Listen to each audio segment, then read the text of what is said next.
السلام علیکم ورحمۃ اللہ وبرکاتہ۔ الحمد للہ وحدہ والصلاة والسلام علی من لا نبی بعدہ، اما بعد فاعوذ باللہ السمیع العلیم من الشیطان الرجیم من ہمزہ ونفخہ ونفثہ۔ بسم اللہ الرحمن الرحیم۔ فبشر عباد الذین یستمعون القول فیتبعون احسنہ، اولئک الذین ھداھم اللہ واولئک ھم اولو الالباب۔ وقال تعالی وننزل من القرآن ما هو شفاء ورحمۃ للمؤمنین۔ ناظرین، پروگرام دوائے شافی لے کے حاضر خدمت ہوں، اور ساتھ ہی اللہ کی بارگاہ میں دعا گو ہوں کہ اللہ تعالی ہم سب کو اس پروگرام میں جو کچھ بھی کہا سنا جائے سمجھا جائے اس پہ عمل کی توفیق دے، اور پھر وہ محسنین و معاونین جو اس کار خیر کو جاری و ساری رکھنے میں ہمارے ممد ہیں، معاون ہیں، اللہ ان کو بھی اس دنیا میں اجر عظیم، آخرت میں ثواب جزیل عطا فرمائے۔ اللہم ارنا الحق حقا وارزقنا اتباعہ وارنا الباطل باطلا وارزقنا اجتنابہ، آمین یا الہ العالمین۔ آج کے پروگرام میں گفتگو کا موضوع گزشتہ پروگرام میں ذکر کردہ دعا کے آداب اور محاسن کا بقیہ حصہ ہے، جو کہ ذکر کرنے سے بقیہ رہ گیا تھا۔ آج انشاءاللہ اس کو مکمل کرتے ہوئے پھر دوسرے موضوع کی طرف آتے ہیں۔ ناظرین، امام موصوف محمد بن ابی بکر بن ایوب الدمشقی ابن القیم رحمہ اللہ، وہ اپنی کتاب میں اپنے اس عنوان اوقات الاجابہ، دعاؤں کی قبولیت کے اوقات و آداب کے ضمن میں آداب ذکر کرتے ہوئے فرماتے ہیں کہ انسان کو چاہیے کہ ان آداب کو ملحوظ خاطر رکھے جن کی وساطت سے اس کی دعا اللہ کی بارگاہ میں جلدی قبول ہوتی ہے اور زیادہ مؤثر ہوتی ہے۔ ہم نے ذکر کیا کہ دیگر جہاں آداب ذکر ہوئے کہ دعا کے وقت یا اس سے پہلے انسان توبہ اور استغفار کثرت سے کرے، اس کا اہتمام کرے، اس لیے کہ استغفار کے اپنے فوائد ہیں۔ استغفار کا معنی یہ ہے اپنے اللہ کی بارگاہ میں اس بات کی دعا یا التجا کہ اللہ میرے گناہوں کو معاف کر دے اور گناہوں کے بجائے مجھے نیکیوں کی، بھلائیوں کی، خیر و برکت کی توفیق دے۔ تو یہ استغفار کے نتائج و ثمرات میں سے ہے، اللہ قبول فرماتے ہیں۔ اور ایک حدیث میں آتا ہے من لازم الاستغفار جعل اللہ لہ من کل ضیق مخرجا ومن کل ہم فرجا، کہ جو استغفار کو لازم پکڑ لے تو اللہ احکم الحاکمین ہر تنگی اور دکھ اور کرب سے اس کو نکالتے ہیں، نکلنے کی راہ اللہ سجا دیتے ہیں۔ من کل ضیق مخرجا ومن کل ہم فرجا، اور ہر پریشانی اور غم سے انسان کو اللہ نجات دیتے ہیں۔ وَرَزَقَهُ مِنْ حَيْثُ لَا يَحْتَسِبُ، اور رزق جو کہ ایک انسان کے لیے بڑے ہی پشیمانی اور پریشانی کا باعث ہوتا ہے، ایسی جگہ سے اللہ عطا کرتے ہیں کثرت استغفار سے کہ اس کو وہم و گمان بھی نہیں ہوتا کہ یہاں سے مجھے رزق مل سکتا تھا۔ تو بعض روایات میں اس قسم کے الفاظ بھی ملتے ہیں کہ خود استغفار کو دعا کہا گیا ہے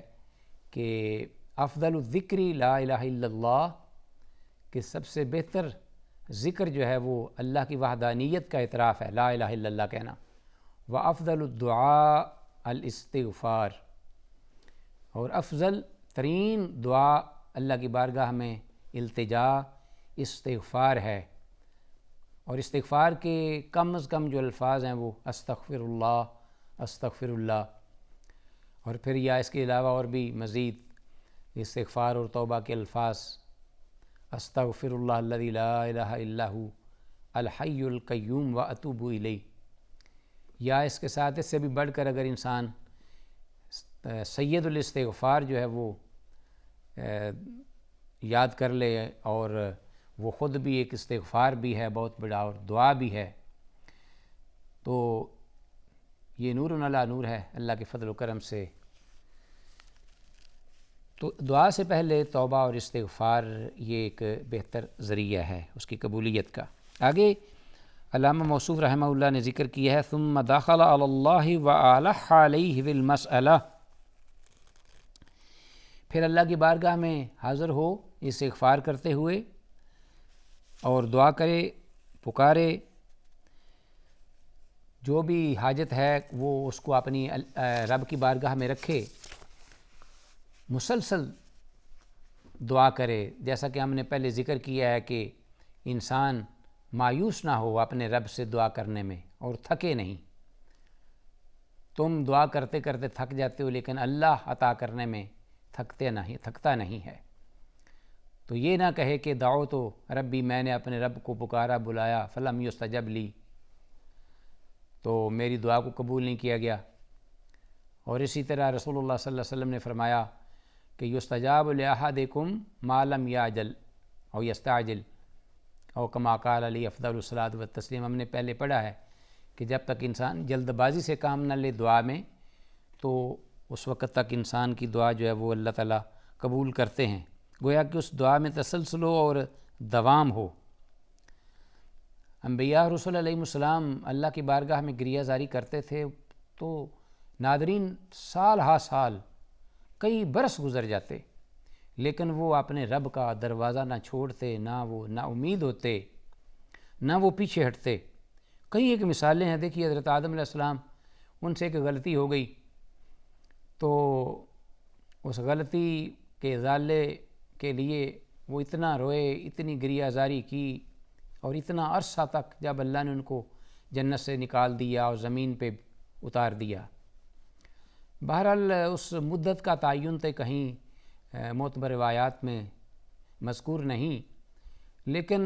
اہل سیر اور اہل علم یہ کہتے ہیں کہ سال ہا سال حضرت آدم علیہ السلام اور حضرت حوا دونوں جو ہیں وہ اللہ کی بارگاہ میں گریہ زاری کرتے رہے، اور ان الفاظ کے ساتھ ربنا ظلمنا انفسنا وَإِن لَّمْ تَغْفِرْ لَنَا وَتَرْحَمْنَا لَنَكُونَنَّ مِنَ الْخَاسِرِينَ۔ یہ دعا جو ہے وہ کرتے، بالآخر اللہ نے اس دعا کو قبول فرمایا۔ مایوس نہیں ہوئے، آپ اللہ کی بارگاہ کو، دروازے کو چھوڑا نہیں ہے۔ بہت ساری مشکلات اور مصائب اس دوران۔ حضرت یعقوب علیہ السلام کو دیکھیے، گریہ زاری یوسف علیہ السلام کے فراق میں، اور انما اشکو بثی وحزنی الی اللہ کے الفاظ، دیکھو کس قدر ان الفاظ میں رقت ہے، عاجزی اور انکساری ہے، اور کس قدر گریہ زاری۔ یعقوب علیہ السلام کتنا سال جب تک یوسف علیہ السلام نہیں ملے روتے رہے، لیکن اللہ کا دروازہ نہیں چھوڑا کہ میں اپنے غم کا اور اپنے صدموں کا، اپنی دکھ اور تکالیف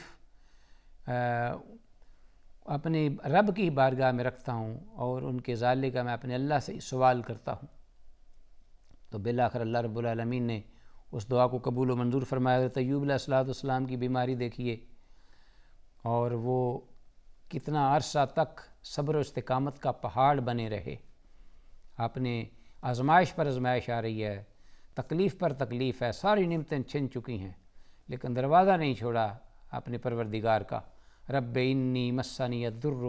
وانت ارحم الراحمین وانت ارحم الراحمین وانت ارحم الراحمین۔ اور یہ دعا کر رہے ہیں ساتھ ساتھ، اے میرے پروردگار، اور چھوڑا نہیں رب، جو تکلیف بڑھتی چلی جا رہی ہے، لمبی ہوتی چلی جا رہی، سال ہا سال تک۔ اللہ اکبر۔ تو ناظرین، یہ اس سلسلے میں بھی جو دعا کے ساتھ انسان چمٹ جائے، اپنے پروردگار کی ذات کے ساتھ وابستہ ہو جائے دل و جان سے، تو بالآخر خاتمہ اگر ہو اس حالت میں تو وہ سبحان اللہ۔ اللہ فرماتے ہیں فَفِرُّوا إِلَى اللَّهِ، اپنے رب کی طرف بھاگو، دوڑو، اور بھلائیوں میں دوڑو۔ وَسَارِعُوا إِلَى مَغْفِرَةٍ مِّن رَبِّكُمْ وَجَنَّةٍ عَرْضُهَا السَّمَاوَاتُ وَالْأَرْضُ أُعِدَّتْ لِلْمُتَّقِينَ۔ تو انسان کو چاہیے کہ وہ مایوس نہ ہو اور پیچھے نہ ہٹے، اللہ کی بارگاہ کی طرف ہی پلٹے بڑھے اور اس کے ساتھ وابستہ رہے، دعا میں تسلسل رکھے۔ تو اس دوام اور استمرار کے ساتھ ساتھ علامہ ابن القیم رحمہ اللہ یہ فرماتے ہیں کہ ودعاؤ رغبتاً و رہبتاً، اور پوری رغبت اور اللہ کے خوف سے معمور ہو کر اللہ سے دعا کرے۔ اس کا تذکرہ ہم نے شروع میں کیا تھا، یدعوننا رغبا و